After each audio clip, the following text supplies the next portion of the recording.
गेली 28 वर्ष मी मला मनसे अध्यक्ष माननीय राजसाहेब ठाकरे यांचा स्नेह मिळाले. या सर्व काळात त्यांचा प्रवास पाहण्याचा मला योग लाभला. चांदोबात अशी एक गोष्ट असायची पूर्वी की गुराख्याचा 12-13 वर्षाचा मुलगा म्हातारीचा सोन्याचा केस आणण्यासाठी 10 पर्वत, 10 वाळवंट, 10 समुद्र ओलांडून जातोय. मजल प्रवास करतो आहे. त्याला कधी दुखतं, खुपतं, संकट येतात, गुडघे फुटतात, रक्तबंबाळ होतो, पण त्याच्या चालीचा डौल अजिबात कमी होत नाही. तो गुराख्याचा मुलगा म्हणजे राज ठाकरे असं मला वाटतं.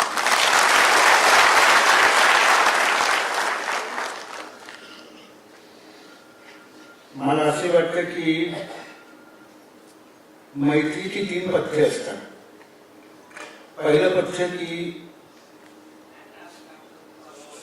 मित्रांनी एकमेकांचा सन्मान केला पाहिजे. ती उड्याबावल्या करण्याचं एक वय असतं, त्यावेळेची एक मैत्री होते. पण ती जेव्हा 40 होतात 2 मित्र, तेव्हा त्याचा सन्मान, डिग्निटी, रिस्पेक्ट नाही, डिग्निटी आली पाहिजे. ती मी राजसाहेबांच्या आणि राजसाहेब माझी सांभाळतात, याबद्दल मी त्यांचे आभार मानतो. दुसरं स्पेस दिली पाहिजे. राजसाहेबांचा अतिशय मोठं मित्रवर्तुळ आहे. तर आम्ही एक छोटा गट आमचा आहे. आम्ही एका पुस्तकावर काम करतोय. इथे आले रचनाकारी आले, सूर्य आलाय, केतन आहे, तर आणि आणखी 1-2 लोक आहेत जे पत्रकार आहेत, पण त्यांचं नाव मी घेणार नाही, कारण त्यांचं नाव घ्यावं की नाही अशी पूर्व परवानगी मी त्यांची घेतली नाही. तर असा एक छोटासा ग्रुप आहे, आम्ही त्यांना भेटतो. पण एक आम्ही पाळतो, म्हणजे जे पत्रकार आहेत ते आणि मी, आम्ही सल्ला देत नाही. राजकीय नेत्यांना सल्ल्याची गरज नसते, एवढं तर कळलेलं आहे 40 वर्षानंतर. आणि दुसरं असं, उर्दूत एक फार सुंदर शेर आहे, मेरा वजूद बहुत है मेरी सजा के लिए. मला शिक्षा करण्यासाठी मी आत्ता जो मी आहे तेवढा पुरेसा आहे. मेरा वजूद बहुत है मेरी सजा के लिए, तो दोस्त है तो नसीहत न कर खुदा के लिए. उपदेश करून हे फक्त आम्ही पाळतो. या 2 कसोट्यांवर ही मैत्री टिकून आहे. आणि तिसरा आहे तो अत्यंत आनंदाचा भाग आहे, आणि तो म्हणजे राज ठाकरेंच्या बरोबर असलेली बैठक, मैफल, गप्पा, नितळ मनानं मारलेल्या भरपूर गप्पा, जे मला आवडतं. आणि त्यांचा पाहुणचार, हास्याची कारण जी फुटत असतात, हास्याचे स्फोट फुटत असतात. हलकी आपल्याला राज ठाकरेंचं अंतरंग कळते की काय असं वाटू लागतं, आणि ते अचानक भेटा गाजवसारखे एकदम स्वतःच्या कोशातही जातात. तेही मी बघितलेले 28 वर्ष. पण त्या हास्याच्या स्फोटांमुळे कृष्णकुंजाच्या भिंती सुखाने थरथरतात असा माझा अनुभव आहे. हा आनंद दिल्याबद्दल मी माननीय श्री राज ठाकरे, शर्मिला ठाकरे, त्यांच्या मातोश्री कुंदाताई, त्यांची मुलं आणि त्यांचा स्टाफ, या सगळ्यांचा मी जाहीरपणे आभार मानतो. कधीही जजमेंटल नसतात. कोणताही विषय ते उगाळत नाही, निगेटिव्ह विषय.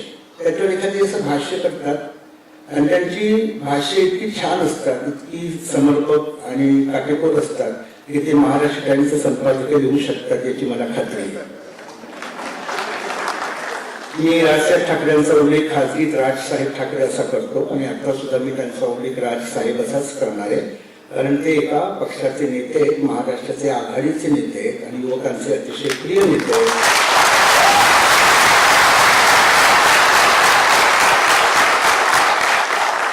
तर आणि त्यांना साहेब म्हटल्यामुळे माझी स्वायत्तता काही भंग वगैरे पावत नाही, कारण एवढी माझी स्वायत्तता प्रोपर तकडादू नाहीये. तर आपल्या सगळ्यांच्या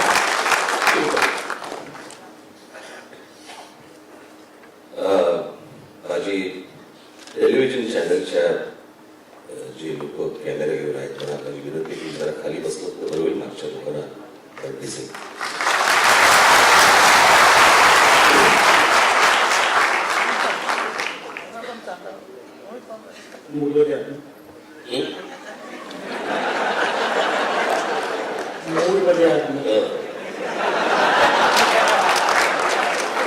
काही कळत नाही आपल्याला.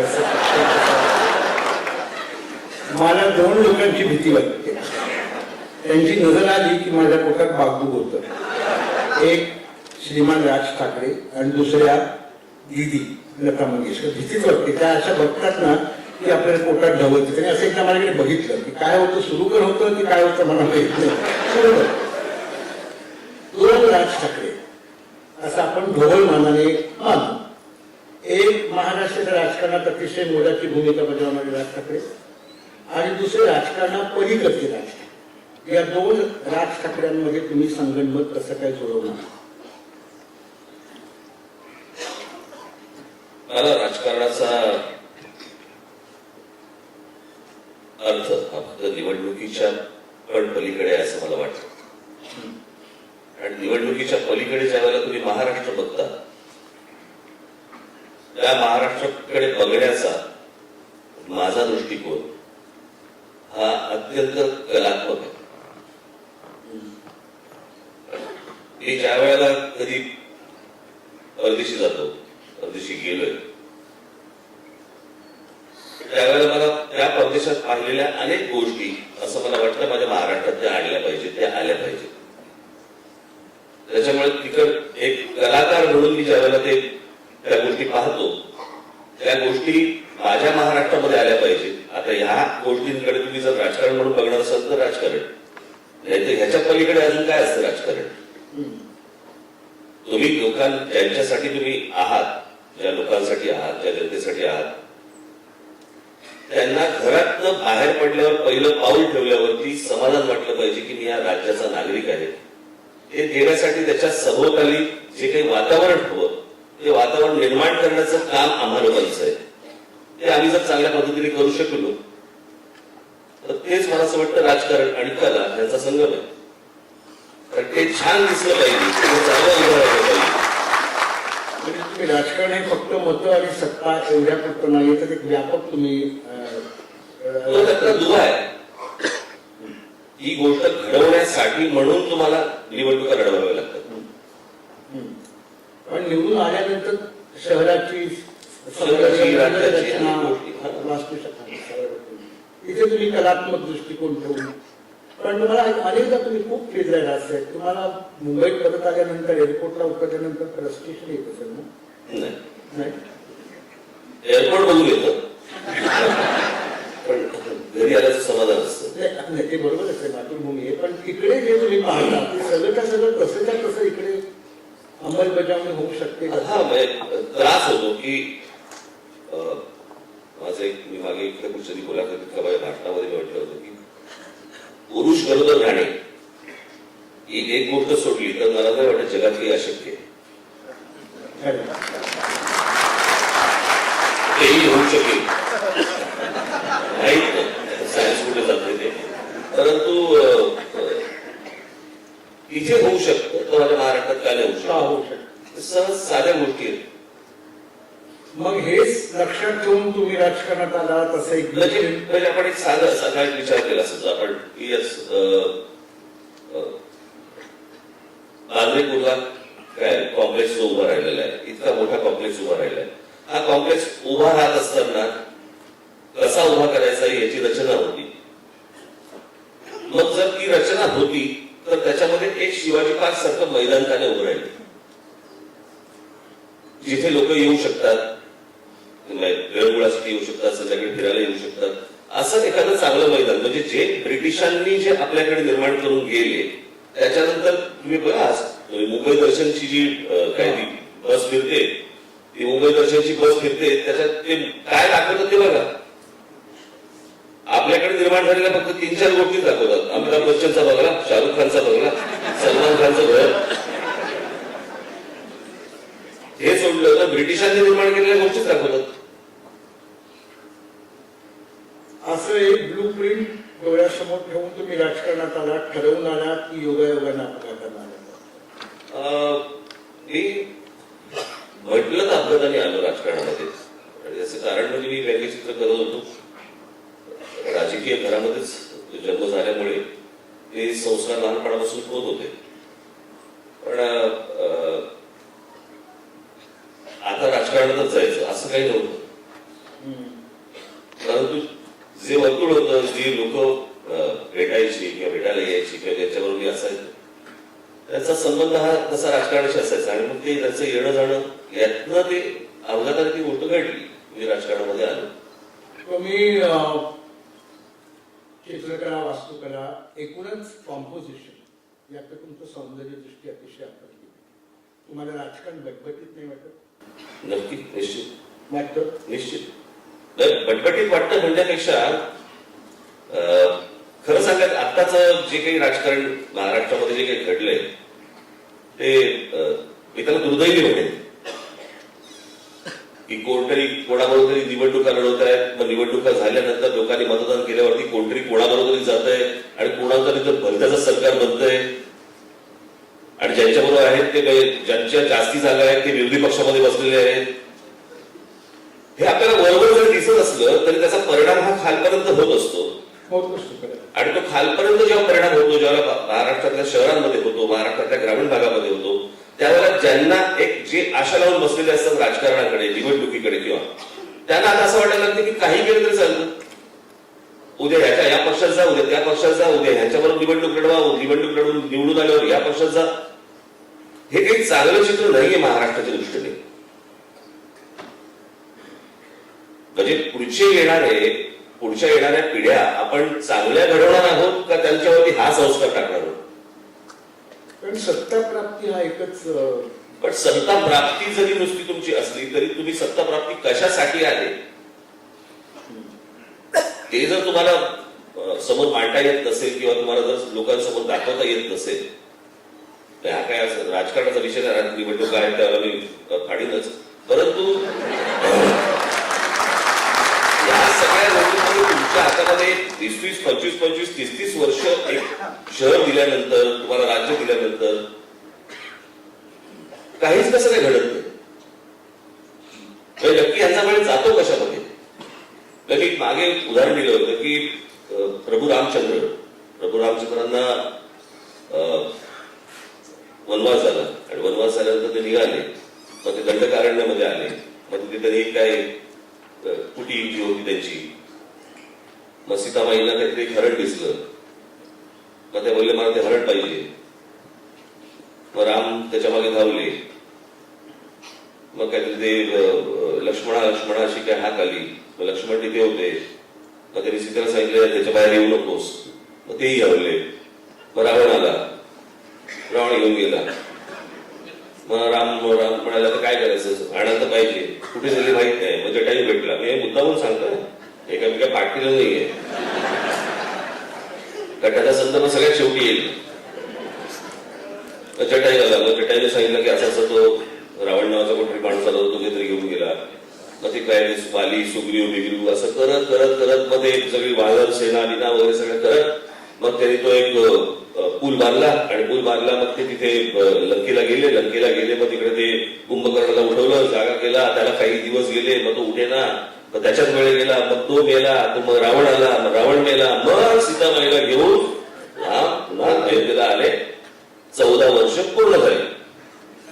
एवढ्या वर्षात बांद्रा वरळी सिलिंग बांधला गेला.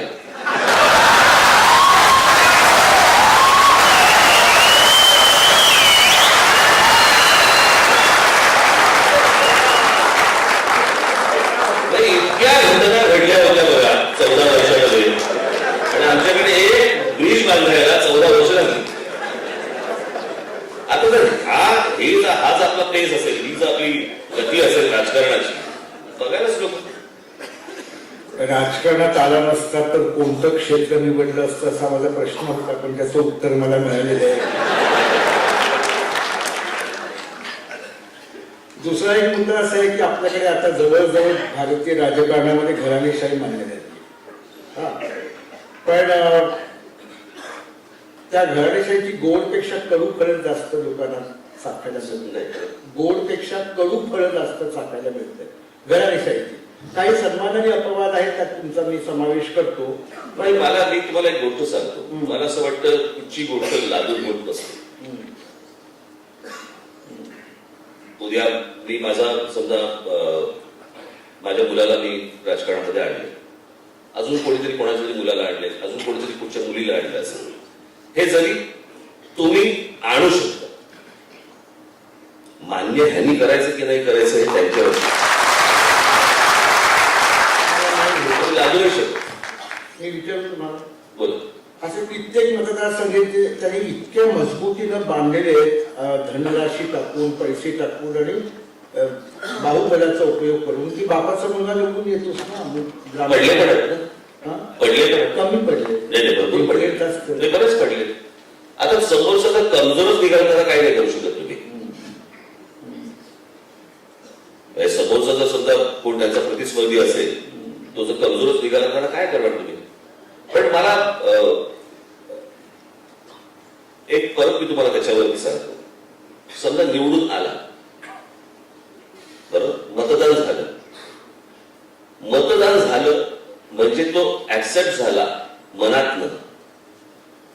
तो रस्त्याने फिरताना लोक स्वतःहून येऊन नमस्कार करतायत का की नाही करत आहेत, पण जीवाने बोलतायत का? त्याची त्याला कुठे परवा आहे, तो म्हणतो मी निवडून होतो. मग तसं आता देशच आहे आपला तसा. आता देशच कसा आहे तसा. म्हणजे मला कित्येकदा असं वाटतं की राजा तशी प्रजा का प्रजा तसं राजा, हे लोकांनी ठरवायला पाहिजे. म्हणजे ज्या वेळेला निवडणुकांमध्ये निवडणुका झाल्यावरती जर समजा समाजाचा, लोकांचा जर घडघडीत अपमान होताना जर समजा समाजालाच दिसतोय, तरी लोक जर समजा त्याला मतदान करत असतील तर ही चूक मला असं वाटतं त्या व्यक्तीची नाहीये, लोकांनी. आणि 100%. खरं तर मला या निवडणुकीमध्ये खूप आनंद झाला होता. निकाल लागले तेव्हापर्यंत एक दिवस की ज्यांनी पक्षांतर केली आहे त्या सर्व लोकांना महाराष्ट्रातल्या जनतेने धडा शिकवला आणि घरी बसवले. अगदी तुरळक कोणी जे आले तसे निवडून आले, परंतु बहुसंख्य तुम्ही दिसतील की त्यांना घरी बसवले लोकांनी. आणि ते राज्यसभेवर जातात. ते आता त्याला आपल्या सिस्टीमला काय करू शकत नाही. मला हे विचारायचंय की वडिलांपेक्षा काकाच्या तावडीतून स्वतःची सुटका करून गेलं प्रभावाखाली, हे जास्त सोपं आहे. नाही, मला कळलं. तुम्हाला कळलं? वडिलांपेक्षा वडिलांचा मुलगा राजकारणात येतो, काकांचा मुलगा राजकारणात येतो. एक वेळ अशी येते की हे वटवृक्षाखाली काहीच उगवत नाही. मग एक असा क्षण येतो की त्या मुलाला, मुलीला किंवा पुतण्याला, पुतणीला त्या प्रभावातून बाहेर यावं लागतं, जे तुम्ही केलं 2006. एक कसं आहे की तुम्हाला तुमच्या गोष्टी सिद्ध कराव्या लागतात. म्हणजे तुम्ही वाहत किती वर्ष झालं, तुम्हाला शेवटी स्वतः उभं राहून लोकांनी ती गोष्ट मान्य करायला लागते, तरच ते शक्य होतं. आणि तुम्ही कसं असतं मी तुम्हाला सांगतो, प्रभाव हा तुम्हावरती असतोच. ज्यांना तुम्ही लहानपणापासून पाहत आलेला असतात त्यांचा प्रभाव तुमच्यावरती असतोच. हळूहळू हळूहळू तो बदलत जातो. म्हणजे उदाहरणार्थ सांगतो, उदाहरणार्थ समजा आपण असं पकडूया की व्यंगचित्रकार डेव्हिड लो, व्यंगचित्रकार डेव्हिड लो यांना पाहून माझे बाळासाहेब व्यंगचित्रकला शिकले, माझे आर के लक्ष्मण हे व्यंगचित्रकला शिकले, हे डेव्हिड लोना पाहून. पण सुरुवातीची जर व्यंगचित्र पाहिली, त्याची जर स्ट्रोक्स पाहिले तर त्याच्यामध्ये तुम्हाला लो यांचा प्रभाव दिसेल. पण कालांतराने त्या प्रभावातून माणूस बाहेर येतोच, तो सतत तसा राहत नाही. म्हणजे बघायला गेलं तर माझे काका बाळासाहेब यांच्यावरती सर्वात मोठा प्रभाव हा कोणाचा होता, तर तो माझ्या आजोबांचा होता. त्याचबरोबरीने आचार्य आत्रेंचा होता. पण त्या प्रभावातून ते बाहेर आले आणि ते येतच. तुम्ही जसं जसं काम करत जाता तसे तुमचा स्वतःचा एक काय म्हणतात स्टाईल म्हणा किंवा तुम्हाला स्वतःची अस्तित्व असणे तयार होत असते. बाळासाहेब कार्टून काढताय तर तुम्हाला शेजारी बसलं असं अनेक झालं असेल. दर सोमवार मंगळवारी. पण किती वेळ लागायचा बाळासाहेबांना कार्टून पूर्ण करायला? असं नाही सांगता येत. ते हा प्रश्न अनेकदा लोक विचारतात की व्यंगचित्राला किती वेळ लागतो. ते व्यंगचित्रावरती आहे. त्या व्यंगचित्रात कॅरेक्टर्स किती आहेत, व्यंगचित्राचं त्याच्यामध्ये काही आउटडोर आहे का इनडोर आहे, व्यंगचित्र करायचंय त्याच्यामध्ये इतर काही तुम्ही साधन दाखवताय का, त्याला काही वेगळा त्याला पर्स्पेक्टिव्ह काय आहे, त्याला काही लँडस्केप आहे का की नाही आहे, शहरातला त्याचा बॅकड्रॉप हा शहराशी संबंधित आहे. खूप गोष्टी असतात, कॅरेक्टर्स किती आहेत. म्हणजे सिंगल करायचं असलं तरी ते शेवटी कॅरेक्टर पण यायला वेळ लागतो. तर त्याच्यामुळे त्या प्रत्येक व्यंगचित्रावरती अवलंबून असतं, असं काही नसतं. काही वेळेला पटकन होऊन जातं. मी माझ्या बाळासाहेबांनी मला अगदी, मी जेव्हा कॉलेजमध्ये पण नाही, मी 9वी 10वी मध्ये होतो आणि पहिलं मला एक मला सहज व्यंगचित्र म्हणून करायला सांगितलं होतं. व्यंगचित्र नव्हतं ते, मार्मिकचं मुखपृष्ठ होतं ते. मी साधारणपणे मार्मिक, तुम्हाला जुना मार्मिक आठवतो ना, छोटा, ते मुखपृष्ठ मी केलं असेल एक 10 मिनिटं. 10 मिनिटं कारण चौकोन मला सांगितलं होतं फक्त काळा कर. कुठची तरी परिस्थिती अशी होती की त्याला तो निषेध व्यक्त करायचा होता, पण मला सांगितलं याच्यात काळा भरून टाक.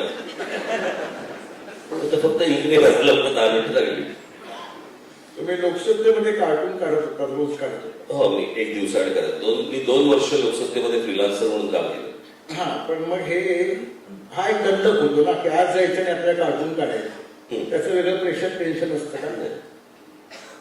आपला देशच असा आहे ना की ह्यावर करू का, त्यावर करू का, त्यावर करू का, त्यावर करू, रोज इतके पुरवठा असतात. त्याच्यामुळे आपल्याकडे बातम्यांची कमतरता नाही, बातमीदारांचीही नाही. मी बातमीदार मी लिहिणार नाही म्हणत ना, जे बातमी देतात उडवणारे. पण वर्तमानपत्रासाठी, दैनिकासाठी कार्टून काढणं हे सिनेमाचं गाणं येण्यासारखं ना, कारण एक प्रसंग, कॅरेक्टर, तसं नाही वाटत तुम्हाला? असतंच, पण त्याच्यासाठीच तो तुम्ही केलेला तो अभ्यास असतो. हा, पण मग तुम्हाला तुमच्याकडे हुकमी तंत्र पाहिजे की रोज सकाळी वर्तमानपत्र वाचून त्याप्रमाणे तुम्हाला आयडिया सुचली पाहिजे. मी जेव्हा व्यंगचित्रकला सुरू केली त्यावेळेला मला काही एकदाच बोललेत बाळासाहेब, किंवा एकदाच बोललेत मला माझे वडील, पण ते जे बोललेत एकदाच बोललेत, पण ते इथे पूर्ण आत्मा जाऊन बसलेली वाक्य आहेत ती. मला त्यांनी सांगितलं होतं की एके दिवशी कचऱ्याचा ढीग असतो ना आपल्याकडे, रस्त्यावरती कचरा टाकतात, म्हणजे जिथे टाकायचं सोडून तिथे त्याच्या भोवती जो असतो नाही का, त्याच्यामध्ये खूप वेगवेगळ्या प्रकारच्या गोष्टी असतात त्या कचऱ्यात. मला एके दिवशी बाळासाहेबांनी सांगितलं जाऊन तो कचरा काढा, काहीतरी तशाच प्रकारचं काहीतरी व्यंगचित्र होतं. तुम्ही कचरा त्या सहज सापडायचा तेव्हा, आजही सापडतात पण तेव्हा खूपच सहज सापडायचे. तर मी त्या कचऱ्याच्या समोर जाऊन तो कचरा, मी त्याचं चित्र काढत असतो. मला कळलं नाही की असं का तरी सांगितलं मला. एक गोष्टी तर सांगायचे मला, हे कर, ते कर, ते कर. आणि एकदाच त्यांनी मला सांगितलं, मला म्हणले की हे मी तुला करायला एवढ्यासाठी सांगतोय की व्यंगचित्र सुचलं तुला आणि तुला काढता येत नाही, याच्यासारखा पराभव नाही. याच्यासारखा पराभव नाही की सुचलंय मला पण मला काढताच येत नाहीये. मला कचरा काढायचा म्हणून मला कचरा सुचत नाहीये. आणि प्रत्येक वेळेला काय मॉडेल्स, प्रत्येक गोष्ट तुमच्या समोर कधी येत नसते. सो ते तुम्ही पाहणं, ते पाहून ते लक्षात ठेवणं आणि त्यावेळेला ती गोष्ट तुम्हाला सुचणं आणि ती गोष्ट काढणं, ती आली पाहिजे. त्याच्यामुळे मी जेव्हा स्कुलाफाटला होतो त्यावेळेला दिवसातले 6-7 तास मी स्केचिंग करायचो. माझ्या हातातच एक पॅड असायचं सतत. कुठे ट्रेनमध्ये बसलो, ट्रेनमध्ये स्केच करत बसलो, कुठे आमच्या सीएसटीच्या इकडे बाहेर कुठे झुणका भाकर खातोय तिकडे, तिथे बसलोय चुलावरती, तिकडे कोणाचं चित्र केलंय. सीएसटी स्टेशनचं जे आहे ते काढलंय, महानगरपालिका काढलीय, काही बस स्टॉपवरती कोणी उभं आहे, कोणी बसलंय, कोणी केळी विकायला बसलंय, जे समोर दिसेल ते काढायचं. त्याच्यामध्ये मला अजून उपयोग झाला. आपले मोठे आपले चित्रकार रवी परांजपे सर, त्यांच्याकडे मी शिकायला होतो. त्यांनी पण स्केचिंग कसं असलं पाहिजे, काय असलं पाहिजे, फिगर ड्रॉइंग कशी असली पाहिजे, अॅनाटॉमी काय असली पाहिजे. म्हणजे कार्टून नाही, व्यंगचित्र ही शेवटची पायरी आहे. आज पण अनेक लोक जेव्हा सांगतात की माझ्या मुलाला व्यंगचित्र करायचंय, तो व्यंगचित्र फार छान करतो, मी त्याला नेहमी त्या आई वडिलांना सांगतो की चांगलं आहे, त्याचा हात चांगला आहे, परंतु त्याला पहिल्यांदा शिकू देत, त्याला पहिले अॅनाटॉमी शिकू देत, त्याला पहिल्यांदा चित्रकला नीट शिकू देत, त्याला शरीरयष्टी काय असते, डोळे कसे असतात, नाक कसं. रिअलिस्टिक ड्रॉइंग शिकल्यानंतर पुढे जेव्हा जातात त्याच्यानंतर तुम्हाला व्यंगचित्रकला आहे ते कारण व्यंगचित्रकलेमध्ये एक्सप्रेशन्स येतात. तुमची चेहऱ्यावरचे हावभाव आणि इतर सगळ्या ज्या गोष्टी आहेत ह्या सगळ्या नंतर येतात. त्याच्यामुळे ती शेवटची पायरी. लोकसत्तेसाठी काढलेली कार्टून्स तुमच्याकडे आहेत? माझ्या पत्नीने ती काही ठेवली आहे. तेवढी. हो, प्रिंट केलेली. ओरिजिनल माझ्याकडे नाही, ओरिजिनल तिकडेच असतात. तर मग तुम्ही कामावर जाताना तुमच्या डोक्यात असायचं की या विषयावर आपण कार्टून करू शकतो का किंवा करूया का असं? नाही, मी त्यावेळेला व्यंगचित्र करायच्या वेळेला मी बाळासाहेबांना विचारायचो की याच्यावर. त्याचा पण एक तो किस्सा मला मागे मी सांगितला होता. मी 1986 ते 87 आणि 87 ते 88 असे 2 वर्ष मी लोकसत्तेमध्ये फ्रीलान्सर म्हणून काम केलं. रोज एक दिवसाआड माझं व्यंगचित्र छापून यायचं. 86 साली शरद पवार साहेब काँग्रेसमध्ये पुन्हा आले. माझी व्यंगचित्र माधवराव गडकरी होते त्यावेळेला. एक दिवसाआड माझं व्यंगचित्र छापलं जायचं. 88 साली ते जेव्हा मुख्यमंत्री झाले त्यावेळेला मी एक व्यंगचित्र केलं. मुख्यमंत्री झाल्यावरती ते व्यंगचित्र छापलं. आता ते मुख्यमंत्री झाल्यात म्हटल्यानंतर पुढचं व्यंगचित्र त्यांच्यावरती येणारच. मी दुसरं व्यंगचित्र घेऊन गेलो ज्यावेळेला, त्यावेळेला मला माधवराव गडकरींनी सांगितलं की राज आता पवार साहेबांवरती व्यंगचित्र नाही करायचं. तो माझा लोकसत्तेतला शेवटचा दिवस.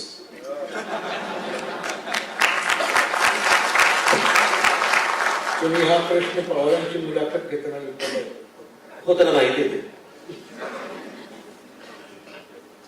व्यंगचित्रात सगळ्यात जास्त ताकदीचं काय असतं? रेषा की खालची कॉमेंट? सगळंच. कॉमेंट चांगली आहे, ड्रॉइंग हँडेड आहे, फसलं. ड्रॉइंग चांगलं आहे, कॉमेंटच नाही, त्यात काही काय म्हणतो त्याला पंच नाही, काही नाही, फसलं. दोन्ही गोष्टी एकत्र लागतात. तुम्ही काहीतरी डेव्हिड लॉनची वेगळी बाळासाहेबांची लक्ष्मणांची बघितल्यानंतर तुम्हाला लक्षात येतं की ते सगळं ते पॅकेज आहे. ते पाहिल्यावर तुमच्या असं लक्षात येतं की ते चित्रही छान आहे, कॉमेंट पण छान आहे. लक्ष्मण साहेब एकदा शेवटच्या काळात म्हणाले होते, त्यांची मुलाखत घेत होती कोणीतरी, की आता कार्टून काढावं असं वाटत नाही कारण हल्लीचे राजकारणीच कार्टून सारखे दिसू लागले. तर तेव्हा ह्याला झाली 10-12 वर्ष, 15 वर्ष. त्याहून परिस्थिती आता आणखीन वाईट आहे का राजकारण्यांची? कार्टूनिस्ट म्हणून तुम्हाला कसं वाटतं? काही काही चेहरे आहेत. उदाहरणार्थ मोदींचा चेहरा आहे, अमित शहाचा चेहरा आहे,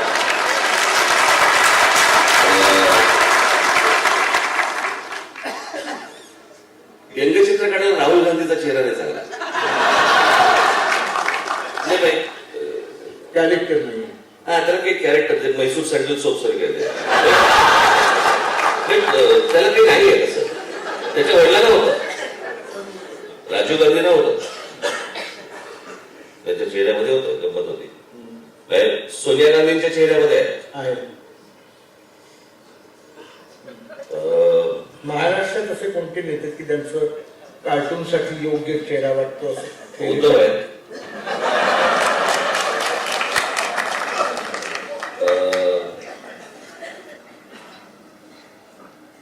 पवार साहेब आहेत.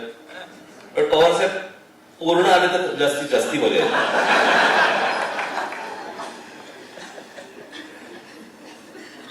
असं म्हणतात की कार्टुनिस्ट हा इतकं तिरकस बघत असतो की त्याचा दुष्परिणाम कार्टुनिस्टच्या जीवनवृत्तीवर होतो. तो पूर्णपणे सिलिक होतो, तो त्याच्याकडे म्हणून वाटत नाही, पण तुम्हाला तो धोका संभवतो. तुम्हाला लक्ष्मण साहेबांचं एखादं कार्टून खूप आवडलेलं आठवतं? हो, मला आवडलं होतं. पण अशी खूप व्यंगचित्र आहेत, पण मला त्यांचं आवडलेलं व्यंगचित्र होतं राबडी देवी ज्यावेळेला मुख्यमंत्री झाले आणि त्यावेळेला काय त्यांचं नाव थोड्या दिवसासाठी पंतप्रधान झाले तर गुजराल, आय.के. गुजराल त्यावेळेला पंतप्रधान होते. त्या खुर्चीवर बसलेत. आतल्या बाजूला लालू प्रसाद यादव काहीतरी जेवण बनवतात. बाजूला सगळे ते गवत पडले, चारा घोटाळ्यातलं वगैरे, आपलं ते जेवण बनवतात आणि फोन त्या ठेवतायत. त्या फोन ठेवतायत आणि आतमध्ये सांगतायत की रॉंग नंबर होता, कुठे आय.के. गुजराल म्हणून तुम्ही फोन खरंच. सेना बीजेपीचं सरकार असताना एक छान कार्टून त्यांनी काढलं. बाळासाहेब बसले बाळासाहेब असे सिंहासनावर बसले, एक छोटस मुटकं स्टूल आहे आणि प्रमोद महाजन मुंडे येत आहे, तर बाळासाहेब म्हणतात या बसा तिथे, म्हणजे छोट्या स्कूलवर. त्याचं तो फार छान होतं काढून. व्यंगचित्रकलेला आज अवकाळ आली असं वाटतं तुम्हाला?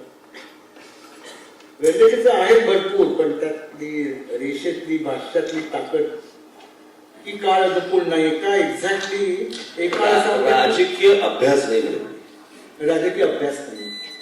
राजकीय अभ्यास काय आहे ते, तो 3 गोष्टींचा संगम आहे. एक, तुमचं ड्रॉइंग पॉवरफुल पाहिजे, अतिशय फारच जबरदस्त तुमचं ड्रॉइंग असलं पाहिजे. 2, राजकीय अभ्यास असला पाहिजे. आणि 3, तो आणता येणार नाही, त्याचा कारण अभ्यास नाही करतात, तो तुमच्यात उपजत ह्युमर असला पाहिजे, एक विनोदाचं अंग असलं पाहिजे. या 3 गोष्टीतनं तुम्हाला व्यंगचित्रकला किंवा कुठची गोष्ट येते. तुम्हाला असं नाही वाटत की हल्ली कारणं पुष्कळ आहेत, कारणात नको जाऊया, पण हल्ली सार्वजनिकरित्या आपले विनोद हे फार बटबटीत आणि खालच्या पातळीचे आहेत, आणि व्यंगचित्रकलेचा विनोद हा अत्यंत सूक्ष्म आणि खमंग असतो. तशा प्रकारचा विनोद आज आपल्याकडे सार्वजनिक टीव्ही वगैरे नाटकांमध्ये नाहीच आहे. असं एक म्हटलं जातं. काही व्यंगचित्रकार चांगले आहेत पण आपल्याकडे. तो एक सतीश आचार्य म्हणून आहे, चांगला व्यंगचित्रकार. अजून एक काही जण आहेत छान आहेत. म्हणजे एक परवा दिवशीच एक छान व्यंगचित्र बघितलंय, स्पेलिंग वरती खेळलाय तो. एक गरीब माणूस फळ्यावरती लिहिलंय आणि ते मोदी वाचतायत. आता ती अक्षरं इकडे तिकडे केली आहेत, की लिहिलंय वेगळं आणि ह्याला दिसतंय वेगळं. आणि तो गरीब माणूस म्हणतोय रोटी, आणि मोदी म्हणतात ओहो रायट. ते फक्त स्पेलिंग मध्ये खेळले, पण असे आहेत. तुम्ही म्हणता ते खरं, तुम्हाला उपजत विनोद बुद्धी कळेल अशी असली पाहिजे. मला आठवतंय लक्ष्मण, आमच्या टाइम्सला एक फारच बुद्धिमान मुलगी होती, असिस्टंट एडिटर, ती तामिळ होती आणि खूप सात्विक आणि उज्ज्वल अशी ती पर्सनॅलिटी होती, खूप बुद्धिमान होती. तर लक्ष्मण साहेब तिला आपल्या मुलीप्रमाणे मानायचे आणि तिला सांगायचे की मी तुला एक तामिळ ब्राह्मण मुलगा तुझी लग्न, मी तुझा नवरा मी शोधून देईन तुला. असं म्हणता म्हणता तिने एका फोटोग्राफरशी लग्न केलं. तो असा दैत्यासारखा होता आणि खूप दाढी वगैरे होती. तर ती एक महिन्याभराच्या सुट्टीनंतर आली तर लक्ष्मण साहेबांना भेटायला गेली आणि सांगितलं की हे माझे मिस्टर.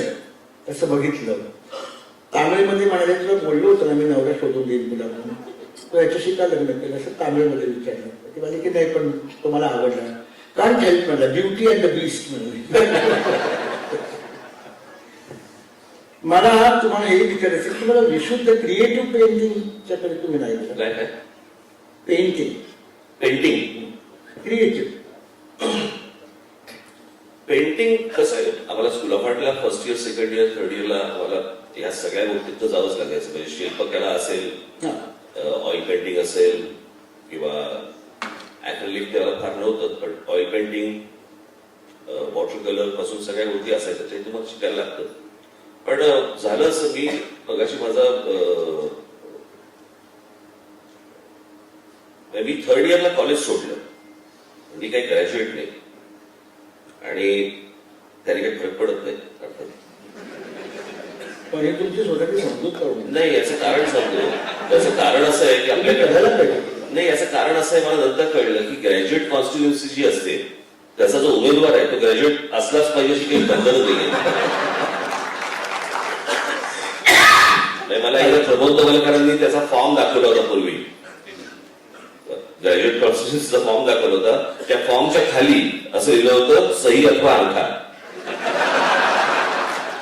ज्यांना जे ग्रॅज्युएट मला प्रबोध तवलकरांनी दाखवलं होतं. ग्रॅज्युएट कॉन्स्टिट्युन्सी अंगठा कसं असेल? याचं कारण तो तुम्हाला ग्रॅज्युएट पाहिजे, तो सुशिक्षित असला पाहिजे उमेदवार असं नाहीये. त्याला मतदान फक्त ग्रॅज्युएट झालेले लोक करतात. आता ही सिस्टीम आहे, आता त्याला आपण काय करणार? पण मुद्दा असा आहे तुम्ही विशुद्ध पेंटिंगचं तुम्हाला आकर्षण नव्हतं ते. कसं की व्यंगचित्र करताना ज्यावेळेला मी कलर ज्यावेळेला व्यंगचित्र करतो, रंगीत ज्यावेळेला व्यंगचित्र करतो, रंग वापरतो, त्यावेळेला तो माझा अभ्यास असल्याशिवाय मी हे नाही करू शकणार. पण पेंटिंग करावी तो विषयच वेगळा आहे. तो आमच्याकडचा जे स्कूल ऑफ आर्टचा विषय आहे. मी जे school of applied art advertising हा आमचा विषय आहे. पण तुम्हाला पेंटिंगचं आकर्षण पुष्कळ. हो हो. पण त्यातही मला असं वाटतं, मी चुकत असेल तर मला दुरुस्त करा, की हळदणकर, एस एल पंडित, प्रल्हाद अनंत दोन, दीनानाथ दलाल ही स्कूल तुम्हाला जास्त आवडते. गायतोंडे, सुजा, हेब्बार किंवा हुसेन ही जी अमूर्त स्कूल आहे ती तुम्हाला तेवढी पसंत नाही का? पसंत मला कळत नाही त्याचं. असं नाही, असं त्याचं नाही, असं ऍबस्ट्रॅक्ट कळायला पण पाहिजे. आता काही लोक आवाज वाटतात, कोण आणतात? अनेक लोक बघतो ना मी, काही एक्झिबिशन लागलेले असतात ना, काही कळत नसतं. माझ्या तोंडाने शब्द येऊन गेला पाहिजे जाऊन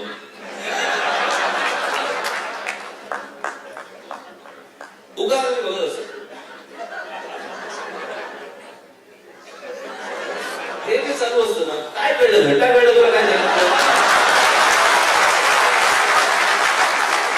सो मला असं वाटतं की मी पेंटिंग, त्या पेंटिंगचा आनंद, आता जसं एम एफ हुसेन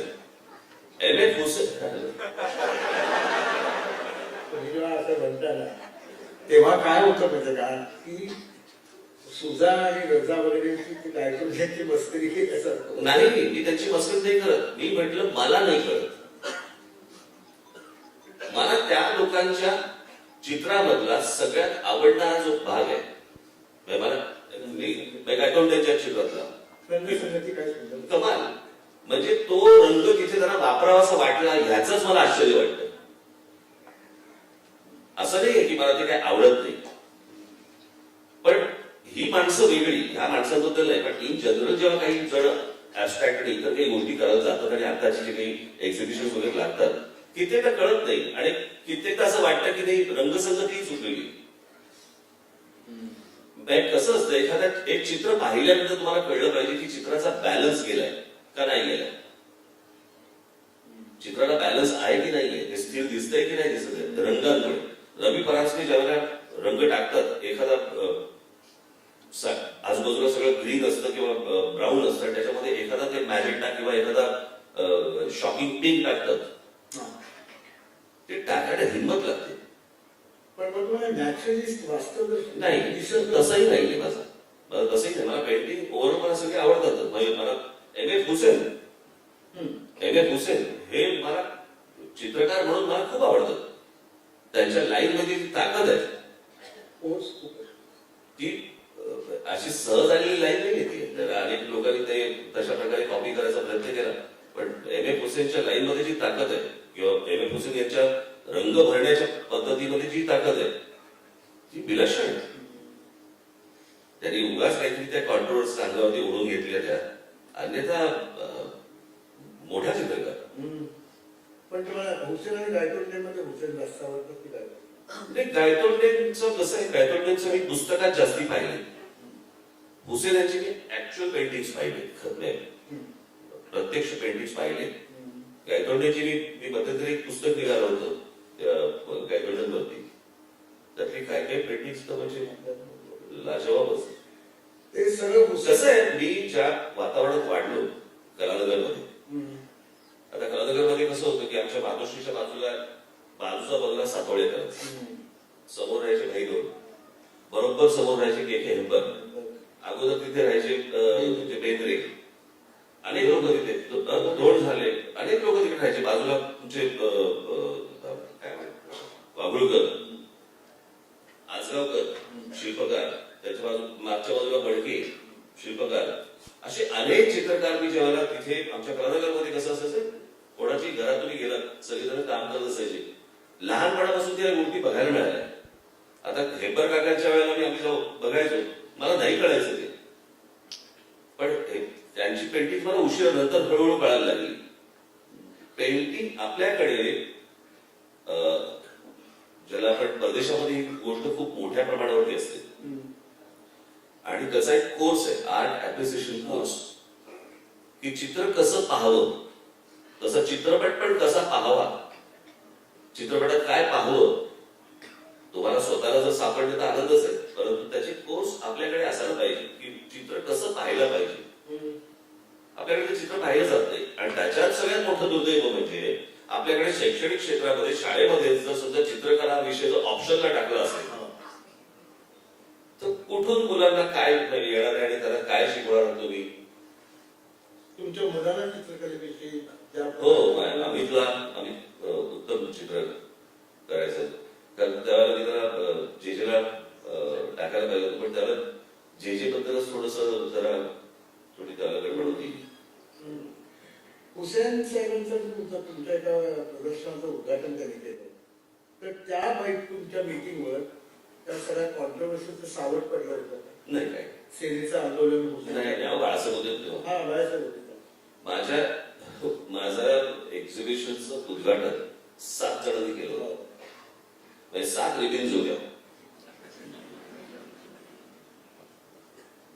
माननीय बाळासाहेब त्यांनी एक रिबीन कापली, माझे वडील होते त्यांनी एक रिबीन कापली, त्यावेळेला मुख्यमंत्री मनोहर जोशी होते त्यांनी एक रिबीन कापली, एम हुसेन होते त्यांनी एक रिबीन कापली, लता दिदी होते त्यांनी एक रिबीन कापली, अमिताभ बच्चन होते त्यांनी एक रिबीन कापली आणि माधुरी दीक्षित होते त्यांनी एक रिबीन कापली. असे 7 रिबीन लावले होते. आणि त्यावेळेला मी 2 कॅनव्हास ठेवले होते आणि त्या 2 कॅनव्हास वरती मी एम हुसेनला सांगितलं की तुम्ही चित्र केलं काढा, तर त्याचा तो नेहमीचा लाडका घोडा, तो घोडा काढला. पण त्या घोडा काढल्यानंतर लक्षात आलं की त्या घोड्यामध्ये त्यांनी राज अशी अक्षर लिहिली होती. आता राज घोडा झाला.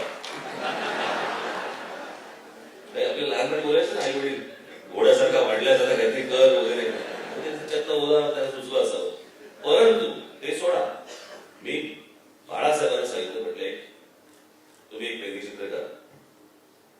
ती व्यंगचित्र माझ्याकडे आहे. असे उभे राहिले, एम हुसेन असे बसले होते, ते असे काही कॅनव्हास कडे बघत होते.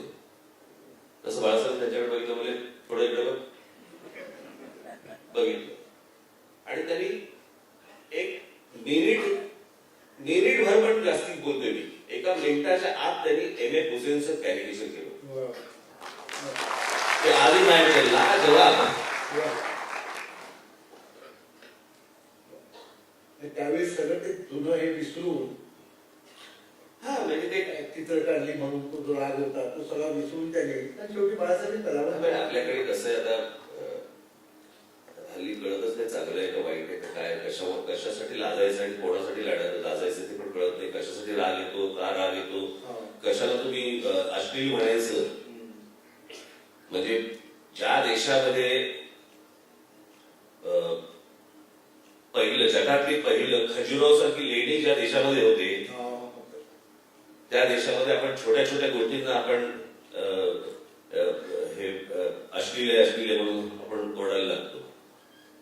तुम्ही केला असता म्हणून मनसेतर्फे हुसेनला केलाच होता की तेव्हा, परंतु त्या गोष्टी करत असताना माझं असं म्हणतंय की तुम्हाला विश्वास आहे ना की तुम्हाला हेच का सुचलं.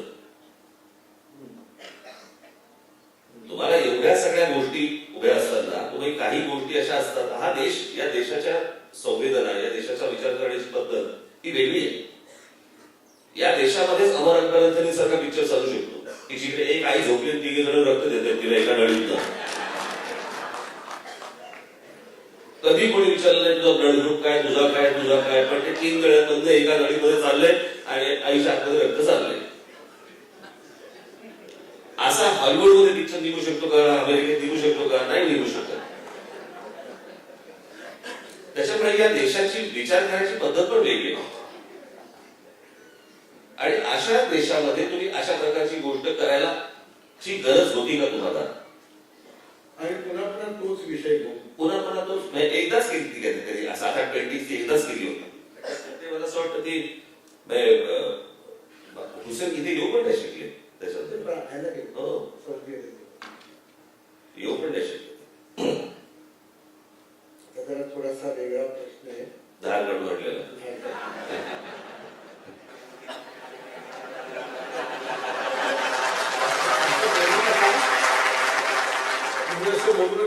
मुरुडचा पत्ता कोणाला तरी माहित असेल इथे तर नाही.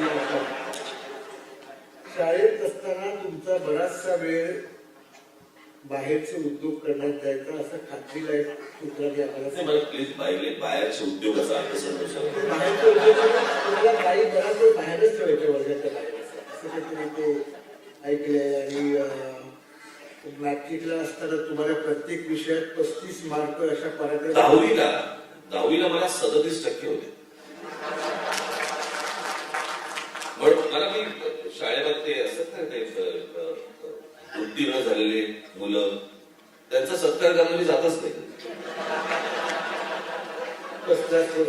मग पहिली बोर्डात पहिले आले, बोर्डात दुसरे आले, असे असतात ना, काय उच्च तोंडाने जायचो.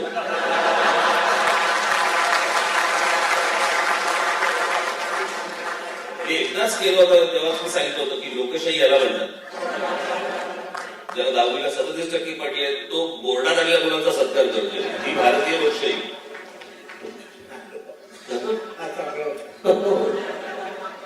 जेजेत असताना पण तुमचं बराचसा वेळ कॅन्टीन मध्ये जायचा. एकदा तुम्ही ती केक घालतो ना सुपरमॅन, तशी केक घालून तुम्ही कॉलेजमध्ये असे काय काय उद्योग केले. हिंमत याच्या बाबतीत मला मी कधी तडजोड नाही केली कधी. आमच्या कॉलेजमधला तुम्हाला एक प्रकार सापडतो. आमच्या कॉलेजमध्ये काय असायचं की सकाळी आल्यानंतर 9:15 कॉलेज सुरू व्हायचं, एक असाइनमेंट दिली जायची.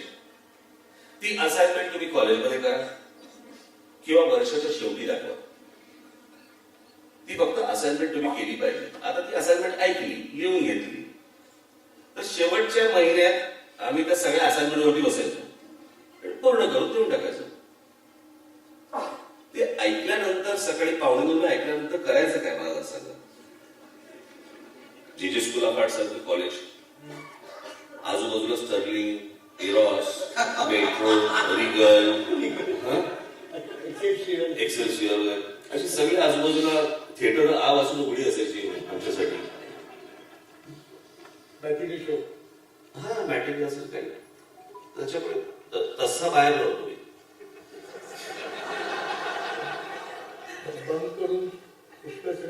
मग काय विषयच नसायचा. सकाळी एकदा सही, मी माझी सही पण काही लोकांना शिकवून ठेवली होती. हो, मी त्याच वेळेला कॉलेजमध्ये असताना मी गांधी चित्रपट पाहायला गेलो होतो प्लाझाला. तो चित्रपट पाहिल्यावरती मी इतका भारावलो, आणि तो चित्रपटासाठी भारावलो. गांधी हा विषय मी त्याच्यानंतर वाचायला घेतला. तोपर्यंत गांधी एवढंच होतं. पण महात्मा गांधी हा विषय मी त्याच्यानंतर वाचायला घेतला वेगवेगळ्या. तुमचंही वाचलंय.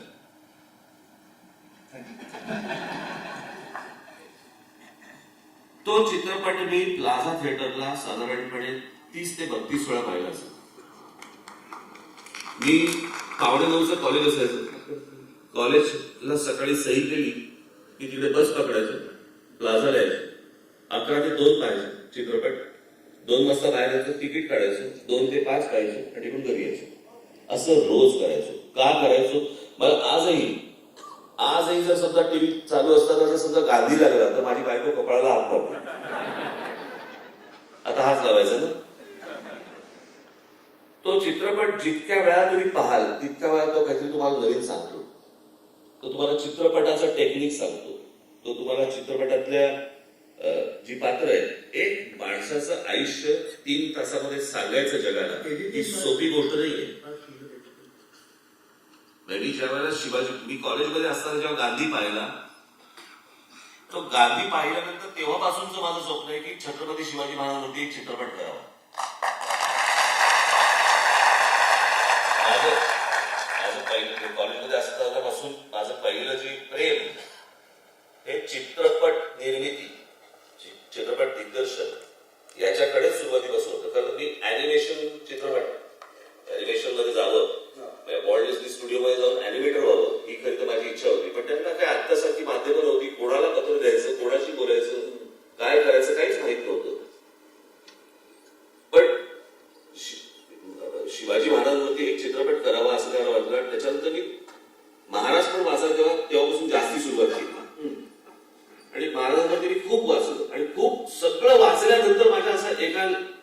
लक्षात आलं की महाराजांवरती चित्रपट निघू शकतो. चित्रपट नाही होऊ नाही शकत. का? जेवढा भालजींनी केला तेवढंच दाखवू शकतो तुम्ही. 3 तासामध्ये त्याला जे इतर कंगोरे आहेत, ते आणलं. तुम्ही एक व्यक्ती म्हणून, शिवाजी महाराज एक व्यक्ती म्हणून जेव्हा तुम्ही लोकांसमोर आणाल, ते फक्त अफजल खान, शाहिस्ते खान आणि आग्र्याहून सुटका आणि पन्हाळगडावरनं वेढा तोडून बाहेर पडणं, या 4 घटनांवरतीच नाहीये महाराज. तुम्ही शिवाजी महाराजांना फक्त या 4 घटनांवरती आपण फक्त बघतो.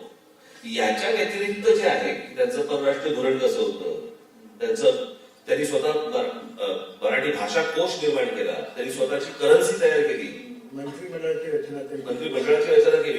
म्हणजे हे जे आज आपण चिटणीस, सरचिटणीस, पंतप्रधान वगैरे असे जे शब्द, किंवा सरदेशमुख किंवा देशमुखी, हे जी सगळे आहेत, हे सगळे शब्द महाराजांच्या काळात आले. फडणवीस महाराजांच्या काळात, नंतरच्या काळात 3.5 शहाण्यांपैकी होते.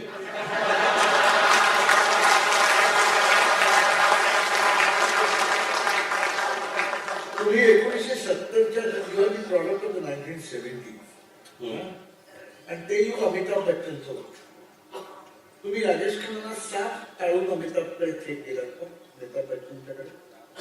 आणि त्यांची बहुतेक सिनेमे तुम्ही फर्स्ट शो पाहिले असते, फर्स्ट डे फर्स्ट असं होतं. एकही असं कुठचंही बघितलं नाही, पण तुम्ही त्यावेळेचे सगळे शोले, सिकंदर, दिवार. तुम्हाला मी शोलेची गोष्ट सांगतो. शोले चित्रपट ज्या वेळेला लागला,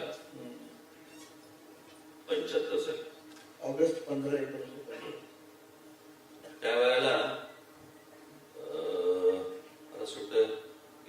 तिसरीत वगैरे असू ना, तिसरी चौथीत वगैरे होतो. तेव्हा मला काळजणे झाले होते आणि माझे वडील मार्मिकला परीक्षण लिहायचे शुद्ध निषादमध्ये, आणि त्यांना तो शुक्रवारी पाहायला लागायचा चित्रपट. त्याच्यामुळे त्यांनी एकदा पाहिलं, त्यावेळेला आजच्यासारखं नव्हतं की बाबा आता काही फॅमिली चालले, आज बापाने पाहिलं, उद्या मुलांनी पाहिलं, परवा आईने पाहिलं, असं काही नव्हतं. ते एकदाच पाहायला जायचं ते शुक्रवारचं, ते मिस झालं. त्याच्यानंतर पुढे काहीतरी 2 वर्षानंतर मी भाजलो होतो. आता तो चित्रपट राहिला माझा बघायचा. 1.5 वर्षातच मी पुढे भाजलो. एक संपूर्ण एक भांडण माझ्या अंगावरती सगळं पडलं होतं घरामध्ये. आणि त्याच्यानंतर जवळपास मी 6-7 महिने मला तेव्हाचा प्रसंग आठवतोय. माझ्या आईने रडत, त्याला ते सगळं झाल्या बाळासाहेबांना फोन केला. ते वडील होते, ते होमिओपॅथीचं चालू होतं. बाळासाहेबांना फोन केला. दुपारची वेळ होती. बाळासाहेब टॅक्सीने आले होते, टॅक्सीने. आणि ते टॅक्सीने जे आले ते लुंगी आणि बनियान होते, ते होते तसे टॅक्सीत बसलेले आले होते. आणि मी कळवळ होतो तेव्हा. आणि मग ते काय बघा भाजल्यावरती काय होतं कल्पना आहे. पण त्यावेळेला मला बाळासाहेबांनी शोलेची ज्यावेळेला एक एलपी यायची डायलॉगची, ती दिवसभरात ती. आता मला गंमत बघा, मला चित्रपटामधला कोण हिरो आहे, कोण काय माहिती होतं त्या ह्याच्या कव्हरवरती बघून. मी चित्रपट पाहिलेला नाहीये, परंतु पुढच्या काही महिन्यांमध्ये माझा अख्खा चित्रपट पाठ होता. आणि मी तो जवळपास 80 साली चित्रपट पाहिला. म्हणजे 5 वर्षांनी तो चित्रपट पाहिला थिएटरमध्ये जाऊन. आई मला घेऊन गेली होती. आणि जसा तो चित्रपट सुरू झाला ना, तसं मी बोललो होतो. अख्खा चित्रपट बोललो होतो. म्हणजे न पाहता संपूर्ण डायलॉग पाठ असलेला तो एकमेव चित्रपट होता की तो पाहिलाच नाही. मला व्हिज्युअली माहितीच नाहीये, फक्त डायलॉग वरती तो मला माहिती होतं चित्रपट. तर तुझा काय विषय होता? माझा विषय होता अमिताभ बच्चन. हा नाही, तसे मी तसे काही तेव्हा नाही नव्हतं. फिनॉमिनल होता अमिताभ बच्चन. त्याचं कारण काय? तुम्ही काय थोडक्यात मला काय वाटतं? मी ही गोष्ट जावेद साहेबांना सांगितली होती. आणि हे माझं, मी ज्याला दिल चाहता है नावाचा चित्रपट पाहिला. मगाशी तुम्ही बोललात ना कला, आणि ज्याची सुरुवात केली तुम्ही मला, कला आणि राजकारण. मी दिल चाहता है नावाचा चित्रपट जेव्हा पाहिला तेव्हा मी जावेद साहेबांना मी फोन केला, चित्रपट आवडला हे सांगितलं आणि नंतर मी त्यांना म्हटलं मला तुम्हाला भेटून काही गोष्ट बोलायची आहे. त्यांना मी भेटायला गेलो